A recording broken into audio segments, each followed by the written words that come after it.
Hoy quiero contaros algo que nunca imaginé que pudiera ocurrir, porque pensaba que después de conocer la verdad, mi familia y nuestro entorno estaría a nuestro lado.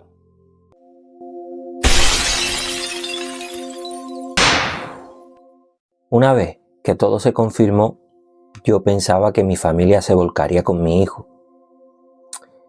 Pero incluso antes de que saliese la sentencia, empezamos a notar que cada vez que a mi hijo le tocaba ir a terapia, el ambiente empezaba a cambiar. Nadie hablaba del tema. El sufrimiento de mi hijo se había convertido en algo incómodo. Y es como si fuera mejor mirar hacia otro lado. Una vez que salió la sentencia a favor nuestra, noté un cambio bastante radical. Los papeles empezaron a invertirse.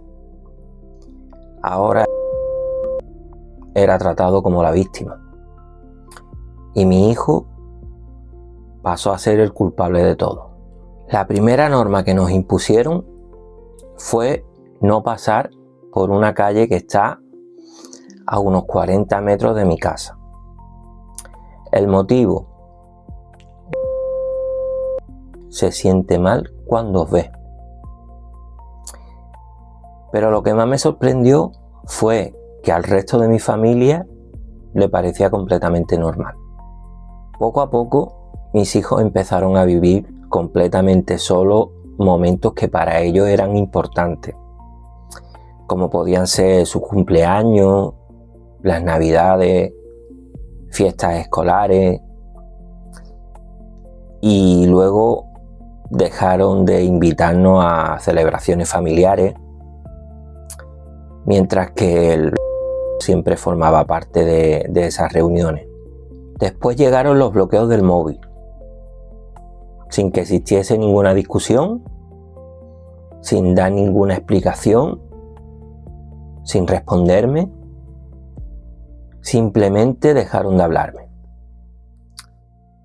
Una frase que repetí muchas veces y que quedó escrita era: vosotros tenéis niños pequeños, ojalá que nunca os pase lo que le ha pasado al mío. Ahí os dejo un trocito de mensaje que yo enviaba a un familiar.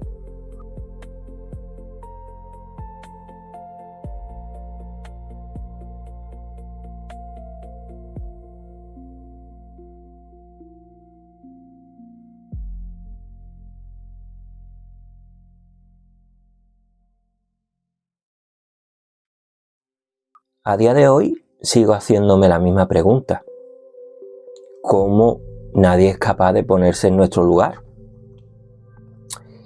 ¿Y cómo es posible que se terminen invirtiendo los papeles, no? Para eso pues tenemos a nuestra psicóloga Marta Lledó, que nos va a responder a esa pregunta.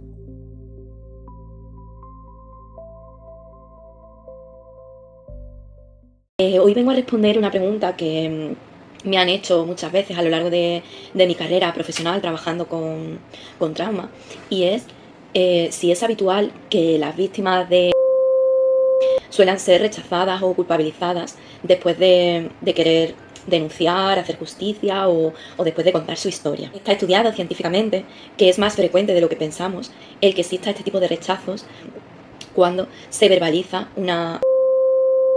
Esto puede ocurrir por diferentes motivos. Partimos de la base de que todo siempre es más complejo de lo que parece y la mente es más compleja de lo que a simple vista parece. Entonces, no hay verdades absolutas ni hay una única vía para que esto puede ocurrir por diferentes motivos. Para la mente es muy difícil aceptar que alguien de tu entorno haya podido hacer algo así. Entonces, muchas veces es más fácil mirar a otro lado y hacer como si no pasara nada. A veces es más fácil pensar que no ha sido para tanto, que seguramente era un juego, porque es más fácil pensar eso a pensar que alguien de tu entorno que tú conoces o quieres ha podido hacer algo así. En otras ocasiones conocemos a alguien y la gente lo conoce como alguien cercano, amable o simpático, y es difícil creer que alguien así haya podido cometer Por lo tanto, se tiende a pensar que seguramente sea mentira, o que no se haya contado toda la verdad, o que se esté exagerando. Por otro lado, cuando el agresor forma parte de la familia, lo que ocurre a veces es que hay familias que tienen creencias y mandatos familiares de cuidarse, protegerse, y a veces esas creencias tienden a minimizar lo que ha ocurrido con la víctima, ¿no? A decir frases como, bueno, no es para tanto, o no vamos a romper la familia por esto, o bueno, somos familia, vamos a perdonarnos, o se tiende a rechazar a la víctima, porque al final la víctima se considera que es la que está rompiendo un poco ese núcleo familiar, ¿no? Al poner distancia, o al interponer una denuncia, o al hacer visible la historia, ¿vale? Entonces, bueno, como veis, hay muchas causas por las que esto podría ocurrir, y sí que es verdad que cuando esto ocurre es muy complejo para las víctimas y para sus familiares, porque cuando esto ocurre puede ocurrirle a las víctimas, pero también le puede ocurrir a los familiares cercanos de esas víctimas, a los progenitores, etc. Entonces es muy difícil, estas situaciones son duras porque de alguna manera, al negar o al minimizar o al culpabilizar a la víctima o a su familia, lo que ocurre es una revictimización, ¿vale? Es una experiencia que vuelve a ser traumática, porque cuando vivimos algo así lo que necesitamos es que nos crean, que nos escuchen, que nos apoyen, y que si damos visibilidad a ello sea acogido, ¿vale? Pero bueno, cada persona es un mundo, cada mente es diferente, no podemos generalizar y no podemos dar por hecho nada. El tiempo sigue pasando, y si hoy sientes que todo el mundo te da la espalda, quiero decirte algo. No estás solo. A veces pensamos que el círculo que protege a la es enorme, cuando la realidad es que es muy pequeño.